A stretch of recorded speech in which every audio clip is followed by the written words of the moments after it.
तो चलो, हम लोगों ने लास्ट टॉपिक किया था अदर सोर्सेज के अंदर गिफ्ट, और गिफ्ट के अंदर भी हमने पूरा टॉपिक नहीं लिया था एक्चुअली। हमने गिफ्ट के अंदर भी केवल एक पॉइंट लिया था मूवेबल एसेट का। ओके, मूवेबल एसेट में कौन सी एसेट होती है जिसको हम लोग कैपिटल एसेट मानते हैं, केवल वो। हमने कुछ एक आध एग्जांपल किए थे और देन फाइनली हमने मूवेबल एसेट का पॉइंट पूरा कर लिया था। गिफ्ट के अंदर हमने कैश एंड मूवेबल एसेट का पॉइंट हमने कंप्लीट कर लिया था। I think that's right. ठीक है, आफ्टर दैट सेकंड पॉइंट लेते हैं इमूवेबल एसेट। नेक्स्ट पॉइंट ले रहे हैं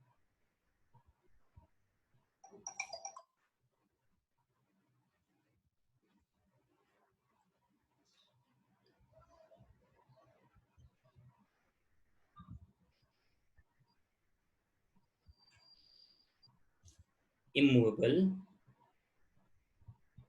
assets.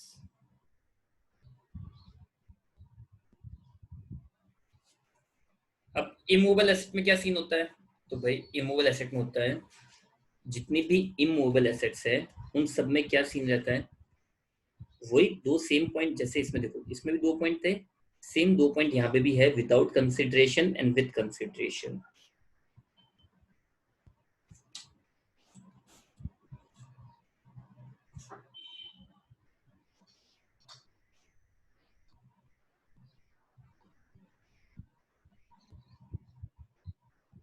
without consideration and with consideration। Okay, calculation क्या होती है? तो कैलकुलेशन बहुत बेसिक सी कैलकुलेशन है। सबसे पहली चीज तो check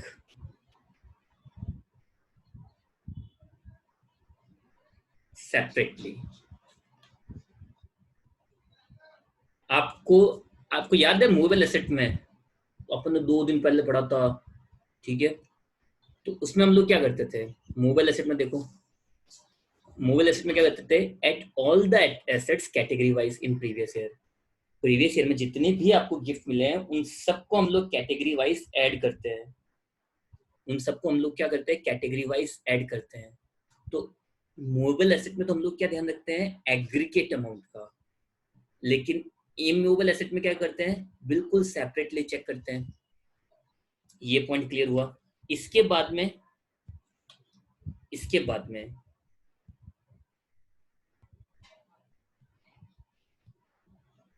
asset which stamp value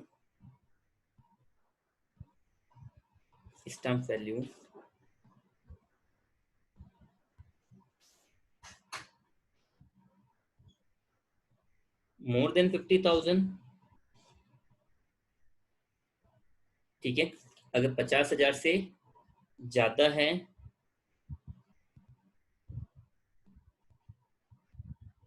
तो टैक्सेबल, और लेस देन 50,000, ठीक है, लेस देन 50,000 तो क्या हो जाएगी, एक्सेम्प्ट। Very simple. तो आपको इमूवेबल एसेट में क्या करना होता है? इमूवेबल एसेट कौन कौन सी होती है? Basically land and building. मुझे दो ध्यान है, तीसरी बताओ कोई। दो तक तो मुझे भी थोड़ा ध्यान आइडिया है, तीसरी कोई नॉट श्योर। तो चलो सेपरेटली चेक करना है। तो जिस एसेट की वैल्यू 50,000 से ज्यादा है वो टैक्सेबल, और अगर 50,000 से कम है तो एग्जेम्प्ट। That's it. इसमें भी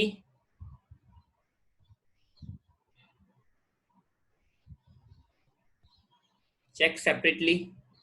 भैया आपकी आवाज क्लियर नहीं आ रही। अब चेक करना है ना? तो देखो, हाँ आ रही है। चेक सेपरेटली, तो आपको बिल्कुल सेपरेटली चेक करना है। क्या चेक करना है? Difference between stamp value and paid amount. तो अगर जो डिफरेंस है वो सेम इसके से हो जाएगा। अगर डिफरेंस मोर देन 50,000 है तो टैक्सेबल, लेस देन 50,000 है तो क्या हो जाएगा, exempt. All sorted. Any sort of problem, किसी भी तरह की कोई भी प्रॉब्लम है क्या किसी को? यहां तक कोई वर्ड कोई बात नहीं समझ में आई हो तो कुछ नो सर। चलो नो कुछ एग्जांपल लेते हैं, आंसर देना, ठीक है।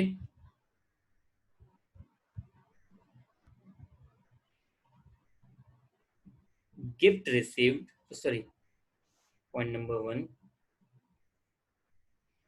Land received in gift, stamp value है 48,000। Second, plot received in gift, stamp value ₹2 lakh. फिर building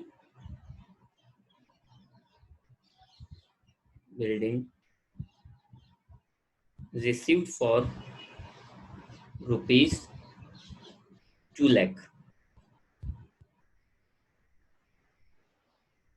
stamp value is equal to 2,40,000,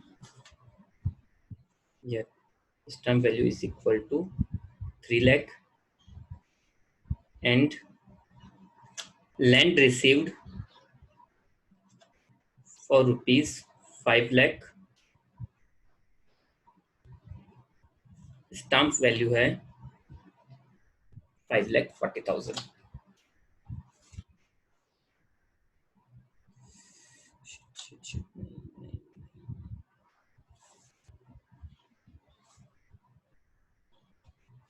तो देखना है एक बार इन चारों के आंसर देना। ये रहा आपके सामने क्वेश्चन, एक बार इन चारों के आंसर देना।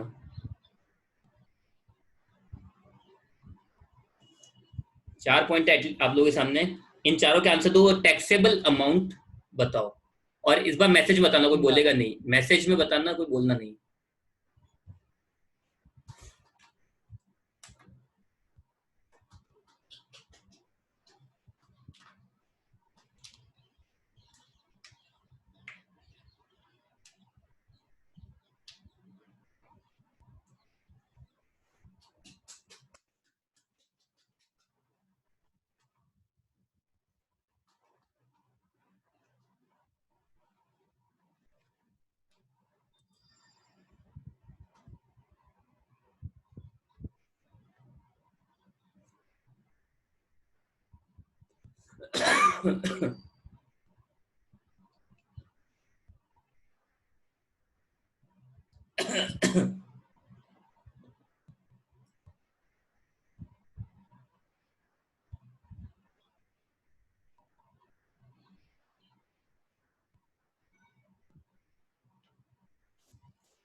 ओके, चलो चेक करते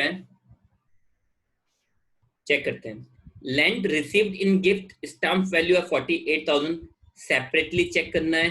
तो इसकी वैल्यू 48,000 लेस देन 50,000 है, ये हट गई, ठीक है। Plot received in gift, stamp value 2 lakh, भाई 1,50,000 से ज्यादा है, टैक्सेबल, ठीक है। Building received for ₹2 lakh, stamp value है 3 लाख, तो डिफरेंस 1 लाख का है, तो 1 लाख रुपए क्या हो जाएंगे, टैक्सेबल। और यहाँ पे जो डिफरेंस है लास्ट वाले में वो 40,000 का है, डिफरेंस कितने का, 40,000 का, लेस देन 50,000 ये एक्सेप्ट। तो टैक्सेबल क्या हुए, 2 लाख और 1 लाख, 3 लाख रुपए क्या हो जाएंगे टैक्सेबल। ओके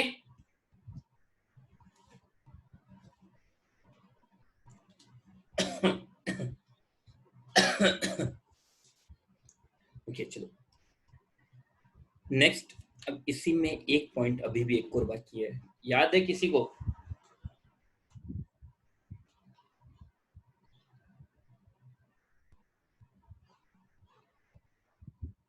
फॉलोइंग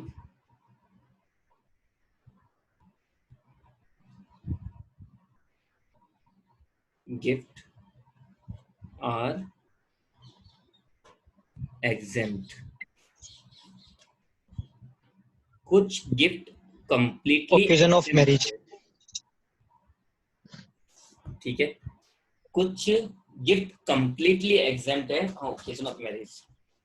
कुछ गिफ्ट कंप्लीटली एग्जेम्प्ट है, उनमें टैक्सेबिलिटी का कोई काम है ही नहीं। मतलब इन ओकेजन्स पे या इन लोगों से, देखो दो वर्ड बोले मैंने, इन ओकेजन्स पे या फिर इन लोगों से अगर आपको कोई भी गिफ्ट मिलता है, मैंने दो वर्ड बोला है, एक वर्ड नहीं, इन ओकेजन और इन सिचुएशंस के अंदर अगर आपको कोई भी गिफ्ट मिलता है then it will be completely exempt. It will be completely exempt. ठीक है, तो देखो इसके अंदर पहला है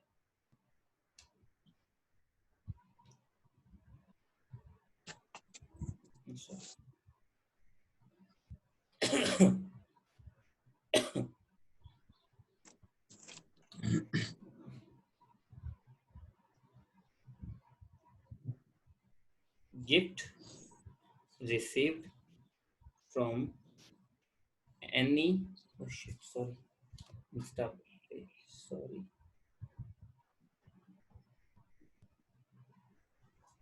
gift received from any family member except nephew and niece। Nephew and niece को छोड़कर बाकी किसी भी फैमिली मेंबर से अगर आपको कोई गिफ्ट मिल रहा है, बाकी किसी भी फैमिली मेंबर से, अब वो कोई भी हो सकते हैं, फैमिली मेंबर मींस कोई भी फैमिली मेंबर, चाचा चाची ताऊ ताई, इवन दो सास ससुर साला साली, ये भी काउंट होते हैं, ये भी काउंट होते हैं। तो इन दैट केस इनमें से कोई भी गिफ्ट मिले, इनमें से किसी से भी कोई गिफ्ट मिलता है तो वो एग्जेम्प्ट होगा, but to the extent of any limit. Another thing is to the extent of any limit, किसी भी लिमिट तक मिलो, चाहे 1 लाख 2 लाख 1 करोड़ 2 करोड़, कोई भी गिफ्ट मिलो सारा का सारा एग्जेम्प्ट होगा। ठीक है वो कंप्लीटली क्या होगा, एग्जेम्प्ट होगा। तो बस इसमें फैमिली मेंबर्स फैमिली मेंबर्स में कौन इंक्लूड नहीं होगा, तो फैमिली मेंबर्स में इंक्लूड नहीं करते हैं केवल और केवल नेफ्यू एंड नीस को। नेफ्यू एंड नीस ये लोग फैमिली मेंबर्स में इंक्लूड नहीं, मतलब नेफ्यू एंड नीस से अगर आपको कोई गिफ्ट मिलता है then it will be taxable. Nephew या नीस से आपको कोई गिफ्ट मिलता है then it will be taxable. I hope कि आप लोग याद रह जाएगा अच्छे से। इन कंटेम्पलेशन ऑफ डेथ, ठीक है, वर्ड है इन contemplation of death.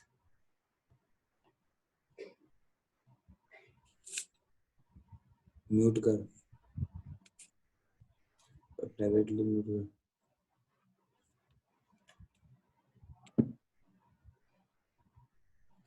In contemplation of death या चांसेस ऑफ डेथ, होता क्या, सुनना, ये क्या चीज होती है तो ध्यान से ढंग से सुनना।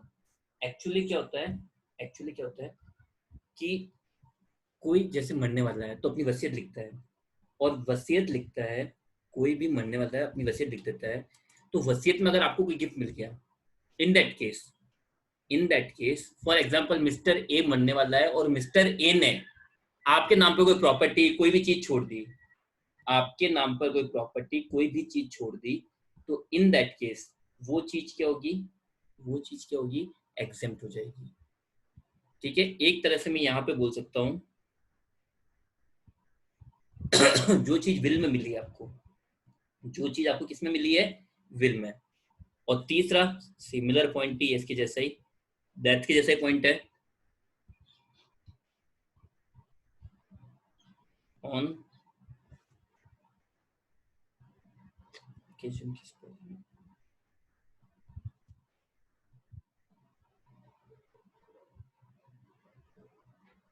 ऑन ओकेशन ऑफ, देख लेना स्पेलिंग का ना, ओकेजन ऑफ डेथ नहीं, marriage, on occasion of marriage, on occasion of marriage, इसका थोड़ा ध्यान रखना। और मैरिज ओकेशन पे मिलता है तो ही एग्जेम्प्ट होगा, एनिवर्सरी पे मिलता तो एग्जेम्प्ट नहीं होगा, ठीक है। अगर अगर आपको मैरिज पे मिल रहा है, मैरिज पर, तो ही एग्जेम्प्ट होगा, अदरवाइज एग्जेम्प्ट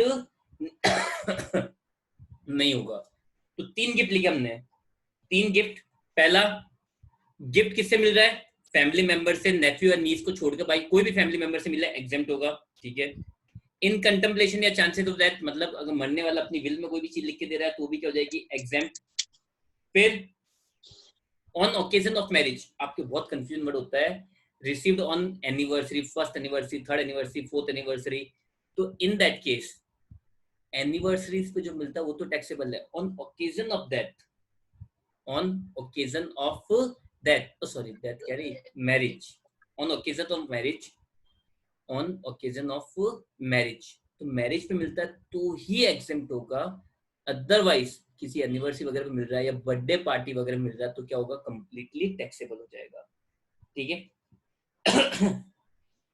इसके बाद में सीएमए वालों के लिए from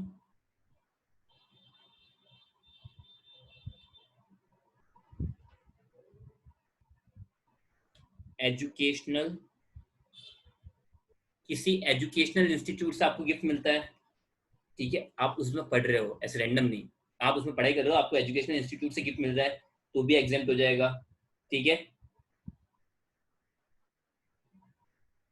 by any trust, hospital,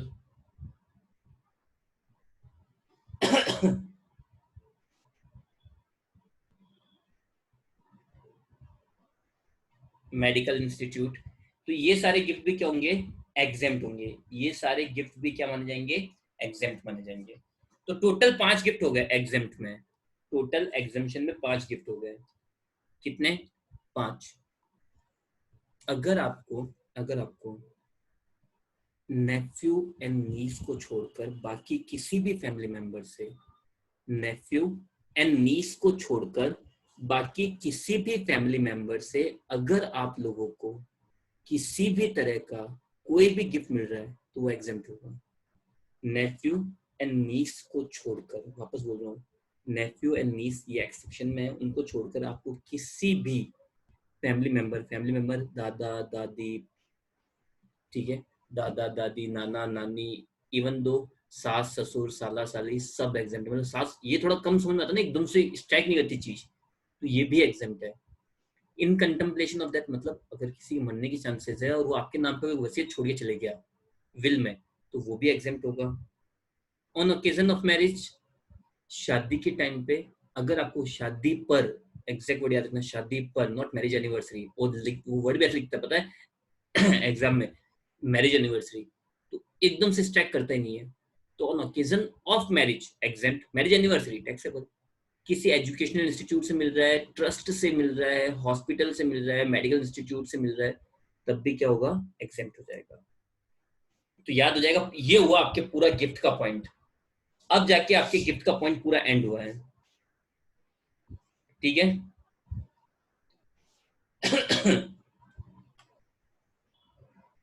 यहां तक समझ में आया कि यस और no? Yes sir. Yes sir. Yes sir. Yes sir. Yes sir. Okay done, ठीक है।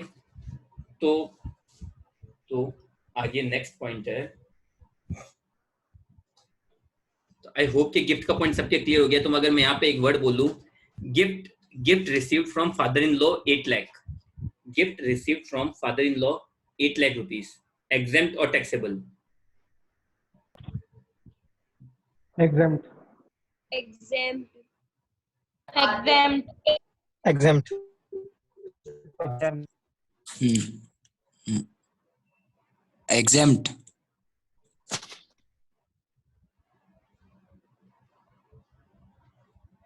चलिए, तो यहाँ पे आके हमारा गिफ्ट कंप्लीट हो गया। गिफ्ट को दो पार्ट में डिवाइड किया हमने, कैश एंड मोबाइल एसेट्स, फिर दूसरा इमोबाइल एसेट्स, दूसरा लिया था इमोबाइल एसेट्स, और तीसरा जो गिफ्ट कंप्लीटली एक्चुअली एग्जेम्प्ट है, जिनमें कोई टैक्सेबिलिटी का चांस है ही नहीं। तो यहाँ पे आके जो सबसे मेन पॉइंट है गिफ्ट का, वो खत्म हो गया। अब हम लोग आगे मूव करते हैं पॉइंट नंबर। तो हमारे पॉइंट टॉपिक कौन सा उठाया था हम लोगों ने? टॉपिक कौन सा उठाया? देखो, income which are taxable as per calculation, उसमें हमारा केवल एक पॉइंट कंप्लीट हुआ है। पॉइंट नंबर सेकंड मैंने एक्चुअली एक बार पढ़ा चुका हूँ आप लोगों को, तो उसको शायद एक बार देखते आपको याद आ जाए। पॉइंट नंबर सेकंड, ठीक है। चलो एक क्वेश्चन आंसर देना। गिफ्ट मतलब कैश गिफ्ट वर्थ रुपीज, मतलब cash gift rupees 42,000 received from nephew. सुनना, ये क्वेश्चन आंसर देना। कैश गिफ्ट नेफ्यू से 42,000 का, फिर कैश गिफ्ट फ्रेंड से 24,000 का, कैश गिफ्ट फ्रॉम ब्रदर से 16,000 का, कैश गिफ्ट, चलो ये बता दो यहाँ पे टैक्सेबल अमाउंट कितनी होगी? What will be the taxable amount in this situation? 42. 42. 42, 42,000 there. 42, 42,000, 64, 66,000. Well done, जिसने 66 बोला, परफेक्ट आंसर।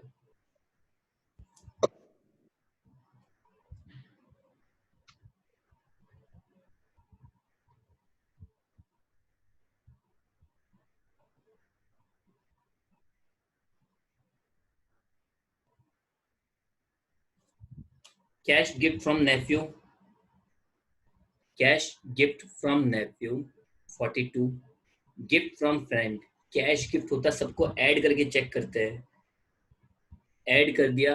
चलो मैं ये बोलता हूँ फ्रेंड वाला पॉइंट है ही नहीं। अब बताओ अब कितना टैक्सेबल होगा? अब बताओ अब टैक्सेबल कितना होगा? 42,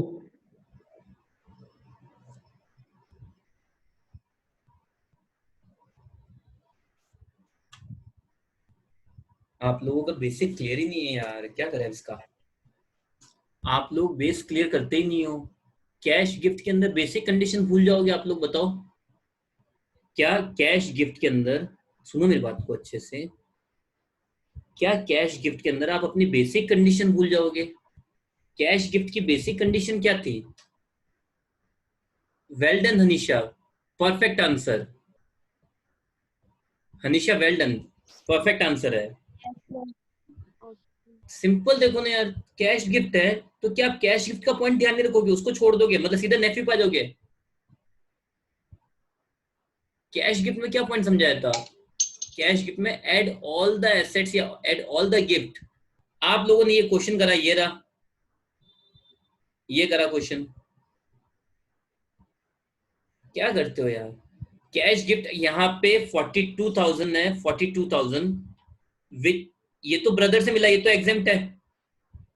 ये ब्रदर अपने भाई से मिला, ये एग्जेम्प्ट है। नेफ्यू से मिला 42,000, लेस देन 50,000 है, तो ये भी एग्जेम्प्ट हो गया ना।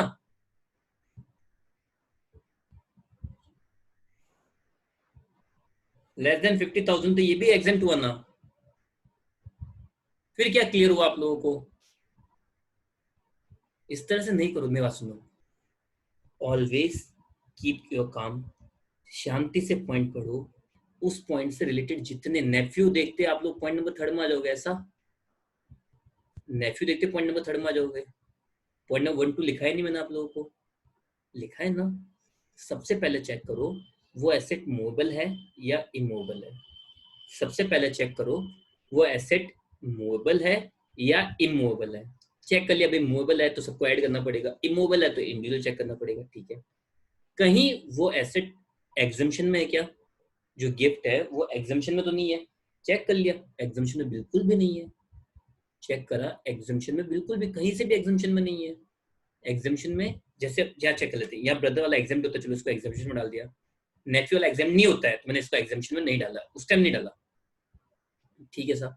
फिर चेक करा, चलो ये मूवेबल एसेट है। जो मूवेबल एसेट तो कब टैक्सेबल होती है? जब 50,000 से ज्यादा होती है।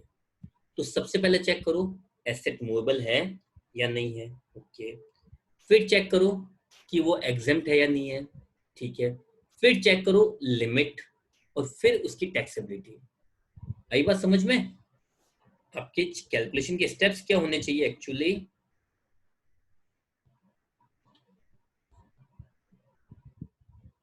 स्टेप्स होने क्या चाहिए? एक प्रॉपर स्टेप होनी चाहिए। Check whether it is movable or not. ये पहले चेक कर लो, check whether it is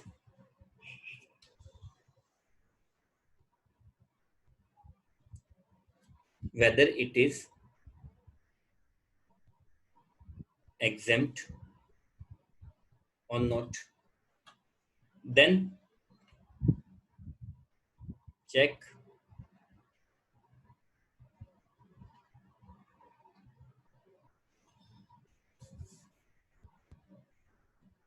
exempt or not। तो यहाँ पे दो सिचुएशन क्रिएट हो गई, या तो exempt होगी तो यही बात खत्म हो गई, exempt नहीं है तो चेक करो,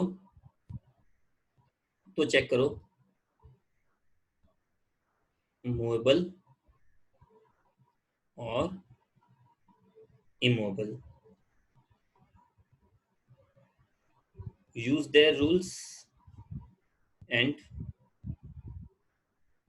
फाइंड टैक्सेबल अमाउंट। इस तरह से चलती कैलकुलेशन।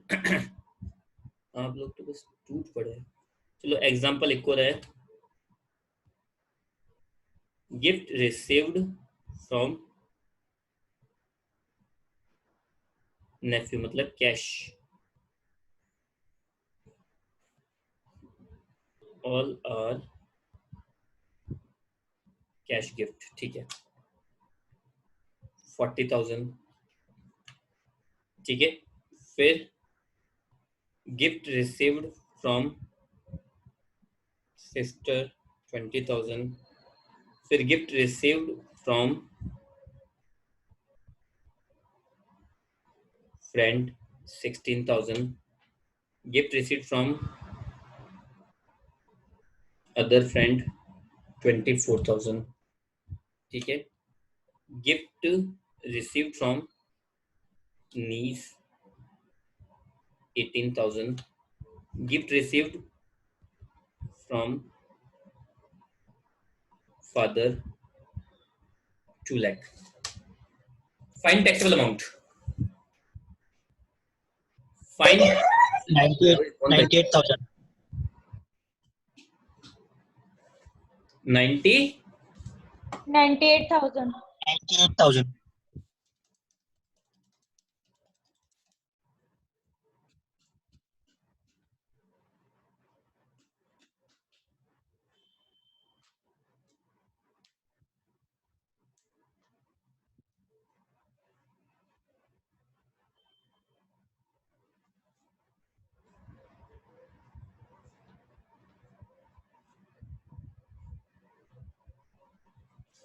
चलिए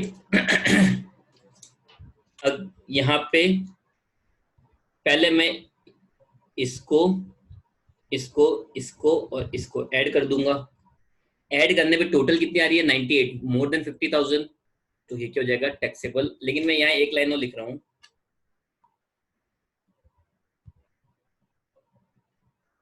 all gifts are received on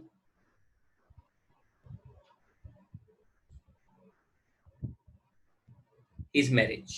तो क्या होगा, all gifts are received on his marriage. exempt, all exempt, All exempt. completely exempt, तो मैरिज ओकेजन पर अगर मिलता है तो भले किसी से कितना भी गिफ्ट मिलो, वो पूरा का पूरा क्या होता है, एग्जेम्प्ट हो जाता है। इनकम टैक्स वाले भी किसी का दर्द समझते हैं, ठीक है। उसकी अब इसके बाद उसके ऊपर क्या बीतनी है, क्या होना है, तो भी समझते बेचारे। तो इसलिए इसको क्या कर दिया है, एग्जेम्प्ट कर दिया है, ठीक है। तो इसी के साथ हमारा गिफ्ट वाला टॉपिक पूरा हुआ, इसी के साथ हमारा गिफ्ट वाला टॉपिक कंप्लीट हो गया है, ठीक है। आफ्टर दिस सेकंड टॉपिक ले लेते हैं।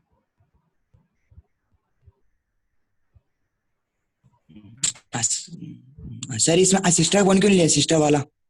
सिस्टर वाला कहाँ लिया, सिस्टर वाला छोड़ दिया ना अपन ने, तभी तो 98 आएंगे। सिस्टर वाला 20 ले लूंगा तो फिर तो 118 हो जाएगा ना भाई। सिस्टर वाला छोड़ दिया, सिस्टर वाला नहीं लिया, सिस्टर तो एग्जाम्प्ट होगी, है ना यश? चलो हाँ sir, okay. Second,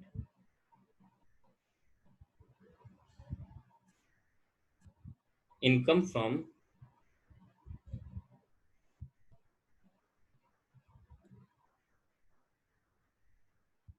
family pension. Family pension से इनकम, ठीक है। तो इसका बहुत सिंपल सी कैलकुलेशन थी, याद होगी आप लोगों को शायद। जो भी रिसीव्ड अमाउंट है उसमें से लेस कर दो 1/3 ऑफ रिसीव्ड अमाउंट, और maximum 15,000 which ever is less. वो लेस हो जाएगा और बचा हुआ हो जाएगा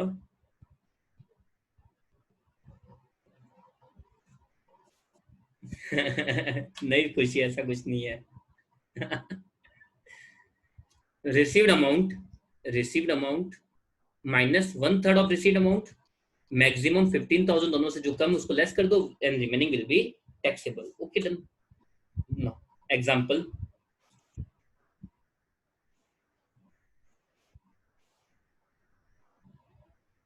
फैमिली पेंशन दे रखी है आपको, फैमिली पेंशन बेसिक सैलरी है 4,000 पर मंथ, डीए है 2,000 per month. Calculate taxable amount, calculate taxable amount.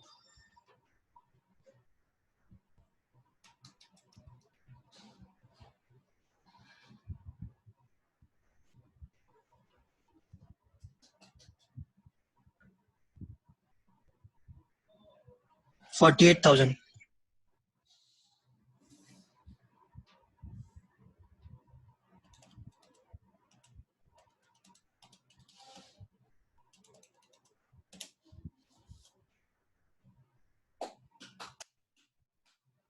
You have 10 seconds now.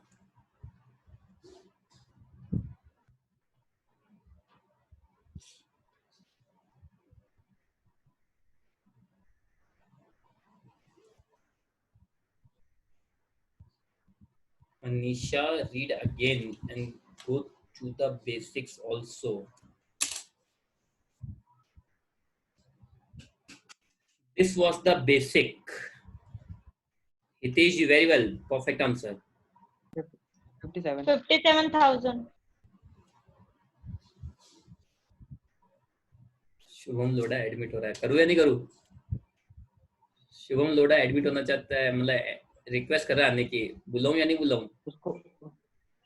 उसको बता दो क्लास टाइम की, बस यही। एडमिट कर देते हैं, वैसे खत्म होने वाला टाइम तो।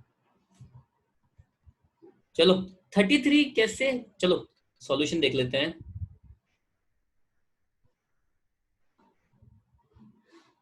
बेसिक सैलरी है 4000 इंटू 12, 48, ठीक है। फिर डीए है 2000 इंटू 12, 24, टोटल हुई 72,000, लेस 1/3 ऑफ रिसीव्ड अमाउंट जो हो जाएगी 24,000, और मैक्सिमम कितने हैं 15,000। तो जो कम है मतलब 15,000 रुपए लेस होंगे और 57,000 के हो जाएंगे टैक्सेबल। आई बात समझ में? चलो तो आज की क्लास हम लोग यही फिनिश कर रहे हैं, ठीक है। तब तक के लिए take care, stay at home. जो लोग ऑनलाइन नहीं आ रहे उनको भी बोलो ऑनलाइन आना, यूट्यूब से पढ़ने से ज्यादा बेटर, ताकि इंटरेक्शन रहता है। एक मैं आप लोगों से क्वेश्चन पूछ रहा हूँ, आप लोग आंसर दे रहे हो, आप लोगों को ऐसा लग रहा है कि हाँ क्लास में हो। यूट्यूब पे देखने में ये होता है कि 10 सेकंड आगे बढ़ा दी, 20 सेकंड आगे बढ़ा दी, बीच में से पढ़ ले, ये तो आता है, ये जान दे, वो कर ले, इस तरह से। सो कीप ट्राई कि हाँ आप लोग सब ऑनलाइन आ रहे हो, बाकी इट्स योर चॉइस, ठीक है। Take care.